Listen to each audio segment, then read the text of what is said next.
Have you ever found yourself gazing out at the open water, maybe imagining a life of ultimate luxury, Mm, and then perhaps wondering what that truly costs? What does it really take to own or even just see a floating palace that's not just a boat, but this, staggering feat of engineering, security, and just absolute opulence? right.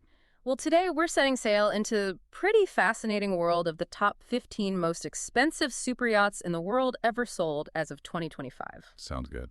Our mission on this deep dive isn't just to, well, gawk at the incredible price tags, though we'll probably do a bit of that too. Hard not to. Exactly. We're going to unpack what makes these vessels so valuable, who owns them, and the often surprising trends shaping this really elite market. So if Mm. you've ever wondered what goes into a multi-billion-dollar floating palace and maybe what it says about the world of ultra-high net worth individuals, then you're in for some truly illuminating details today. Indeed.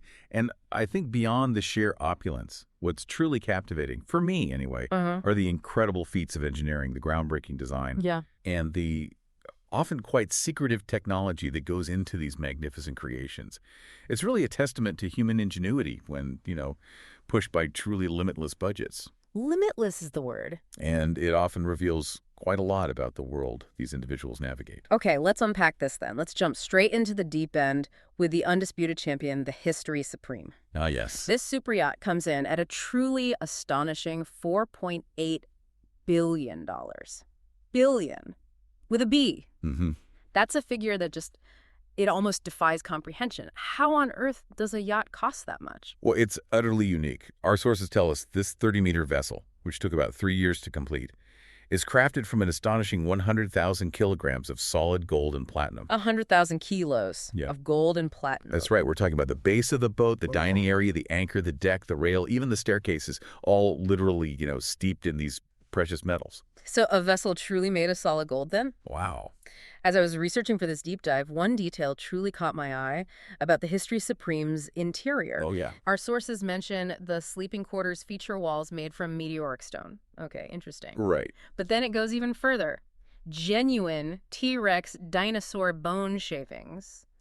Can you elaborate on that level of bespoke, almost unimaginable craftsmanship? Yes, that's absolutely correct. Yeah. Stuart Hughes, the creator, confirmed those incredible interior materials. Incredible is the word. At this level, it's not just about luxury. It's about owning a truly singular art piece. Yeah.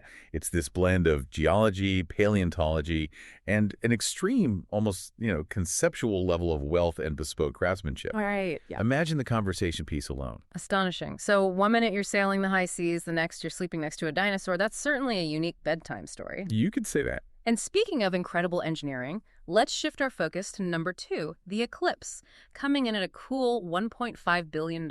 Still a huge number. Absolutely.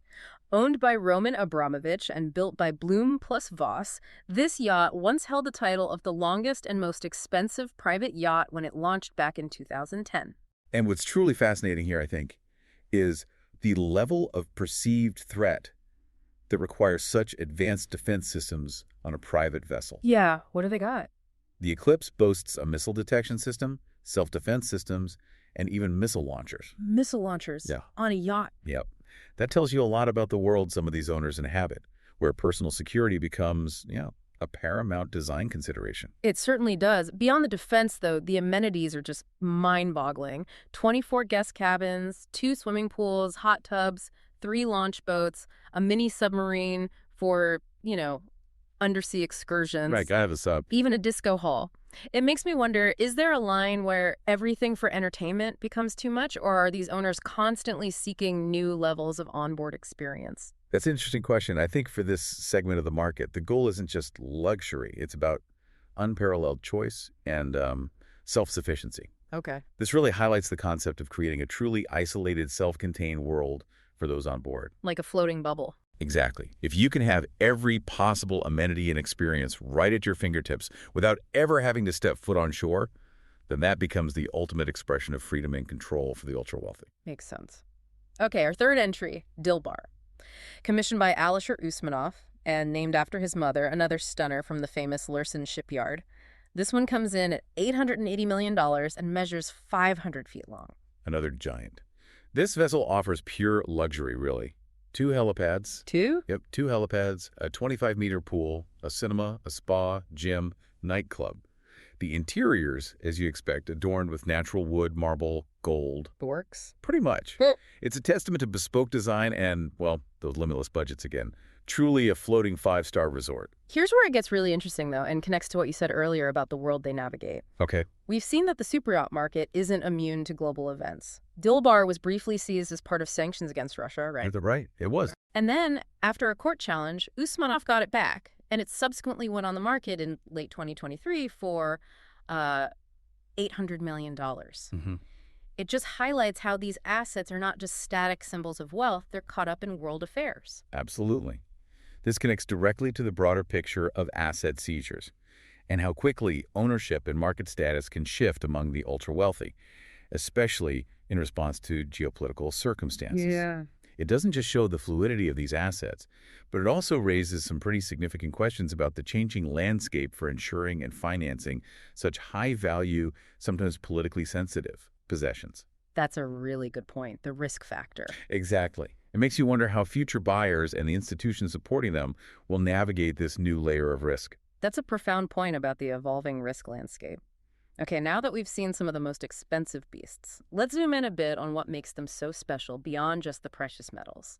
Part 2, focusing on the incredible design and engineering.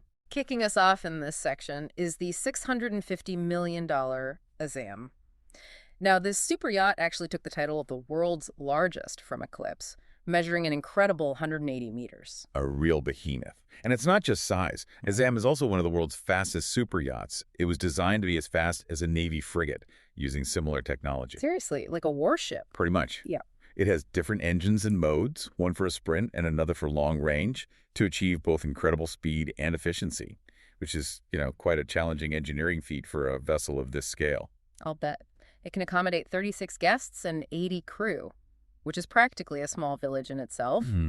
While many of the interior details are kept under wraps, it's rumored to feature intricate wood furniture with mother-of-pearl detailing, along with a golf training room, gym, swimming pool. Usual luxury, scaled up. Exactly. So what does the secrecy around the interior, this under wraps approach, tell us about privacy in the superyacht world? Well, it's not just about a preference for privacy. I think for these owners, it often becomes an absolute operational philosophy. Right.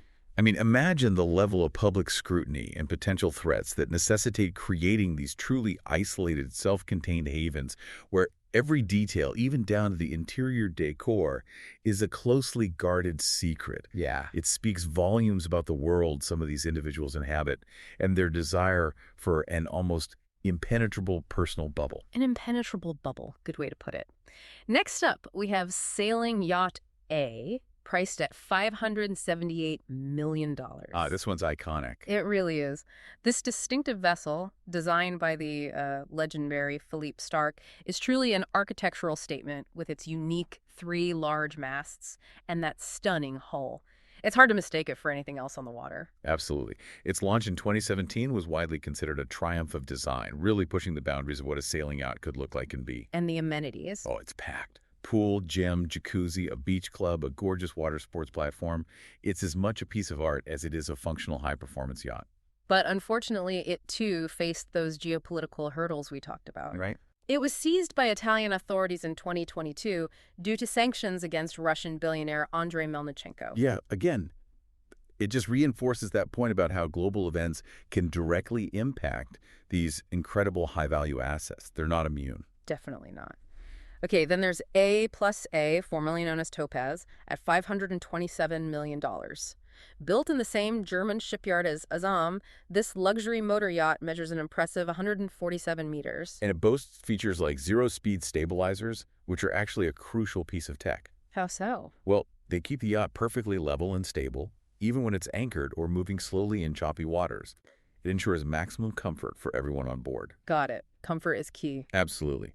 Beyond that, it has an on-tech jacuzzi, not 1 but 2 helicopter landing pads. 2 again. A tender garage, swimming pool, cinema, fitness hall, and even a conference room. The sheer scale of the facilities available is pretty striking. And the owner, Sheikh Mansour bin Zayed Al Nahyan, who also owns the investment company ADAG and Manchester City Football Club. So it clearly connects the super yacht world to other high-profile ventures, global influence, and, a diverse portfolio of interests held by these ultra-wealthy individuals. Exactly. It's often part of a much bigger picture. Now, a name everyone recognizes, Jeff Bezos.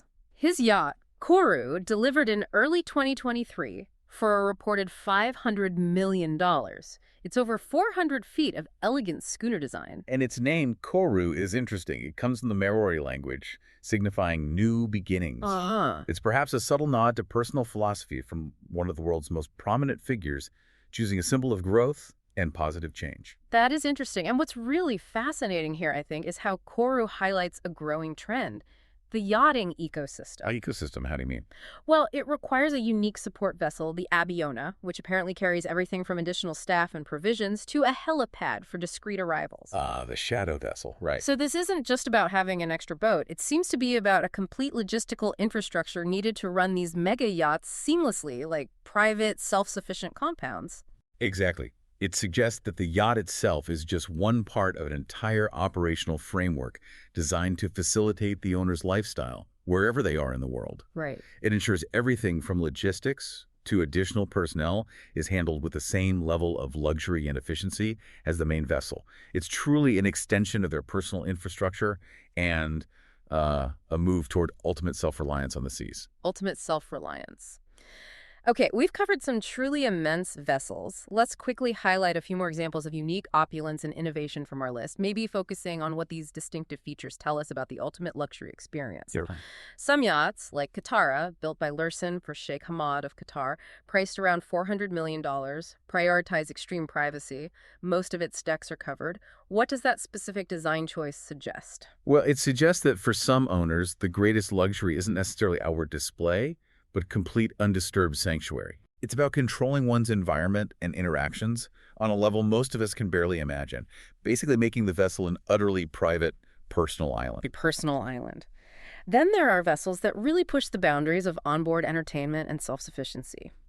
Take Al Said, around $300 million, originally Project Sunflower, owned by the Sultan of Oman. Yes. It features an incredible concert room that can accommodate a 50-piece orchestra. Wow, a full orchestra. And Dubai, at $350 million, owned by Sheikh Mohammed bin Rashid Al Maktoum, goes all out with a dining room for 90 guests, a 10-meter swimming pool, a squash court. And squash court.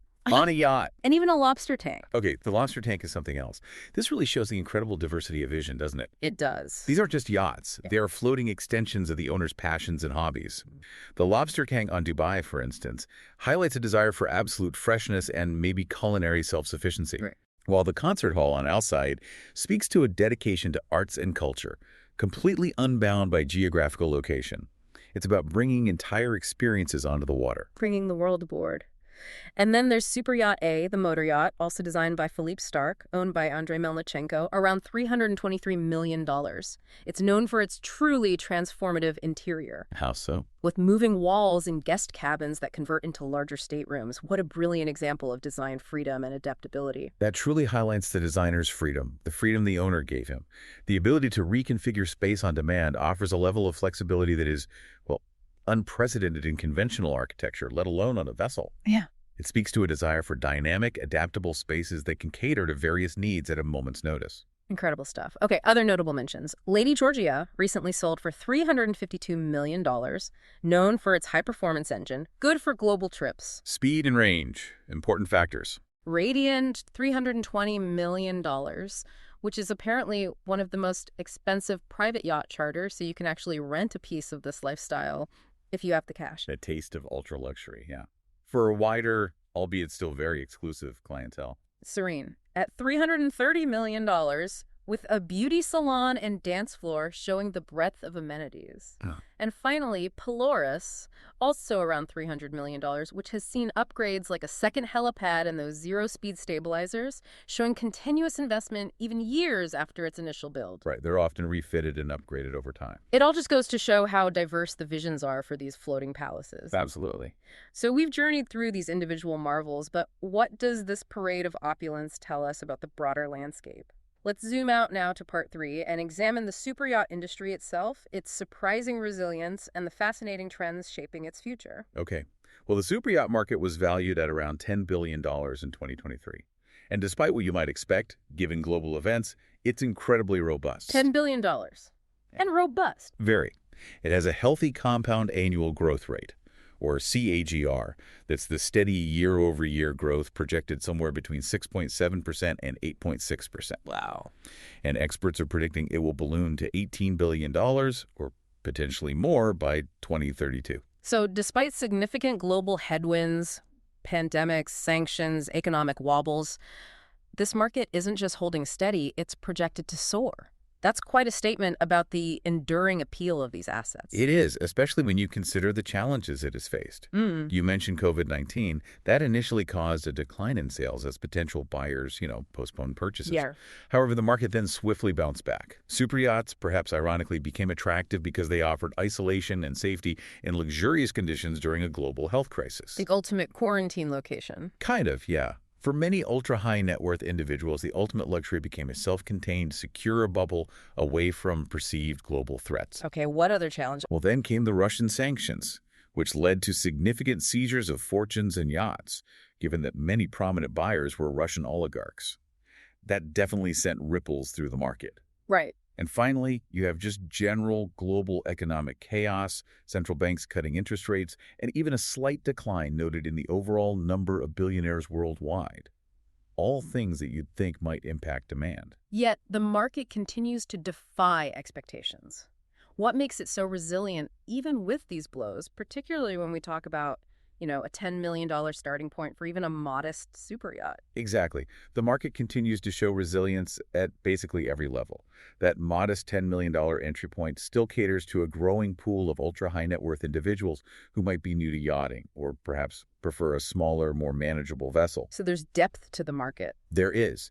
This broad appeal across different price segments within the superyacht category allows for overall market strength. Recreational spending in general has shown significant growth across the board in that wealth bracket. Fascinating. So what does the future hold for this incredibly resilient industry in 2025 and beyond? Let's talk about sustainability first, because these vessels are notoriously fuel-guzzling machines. They certainly have that reputation, and often for good reason. However, sustainability is rapidly becoming a crucial consideration, not just a buzzword. Really? Even at this level? Yes. International CO2 standards are being agreed upon, which is pushing superyacht manufacturers, the shipyards, towards developing battery-powered, zero-emission, greener vehicles. Okay. If we connect this to the bigger picture, it shows how even the most exclusive industries are adapting to global environmental concerns. It reflects broader societal shifts and consumer pressures, even among the ultra-wealthy who might seem insulated. That's genuinely interesting. Beyond green tech, what other innovations are we seeing coming down the pipeline? Well, innovation is focused not just on fuel efficiency and sustainability, but also on making yachts even more luxurious naturally, but also increasingly autonomous. Autonomous, like self-driving yachts. Not entirely, not yet perhaps. But while the average superyacht requires a substantial crew, maybe 15 to 20 people, and the industry employs around 150,000 globally. Right. AI technology is beginning to augment these crews for tasks like navigation, docking, security systems. This raises a pretty important question, I think.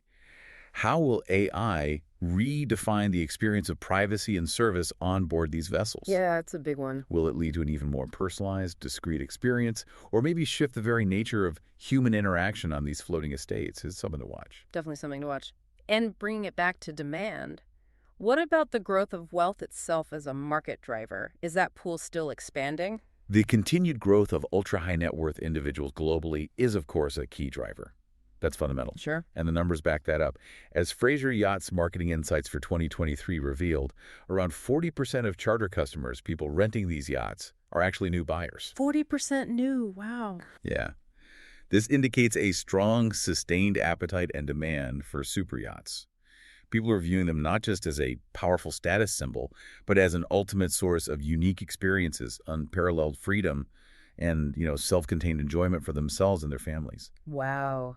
We've taken a truly incredible journey today, haven't we? We certainly have. From the astonishing $4.8 billion History Supreme with its T-Rex bone shavings, Still can't quite get over that one. through military-grade security systems to massive 180-meter vessels and yachts with concert halls for 50-piece orchestras. We've seen that these aren't just boats, they're genuinely self-contained worlds of luxury, cutting-edge technology, and sometimes, yes, even dinosaur bones. Uh-huh.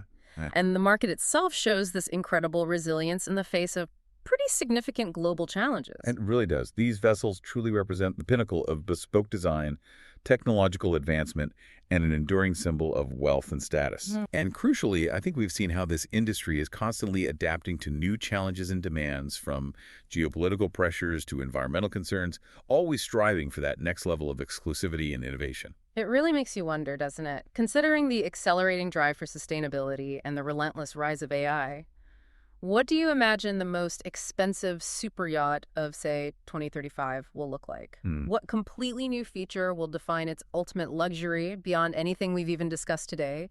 Maybe it will be entirely self-sustaining or perhaps capable of deep-sea exploration and unprecedented comfort, all powered by truly intelligent systems. What do you think? It's a fascinating thought experiment, isn't it?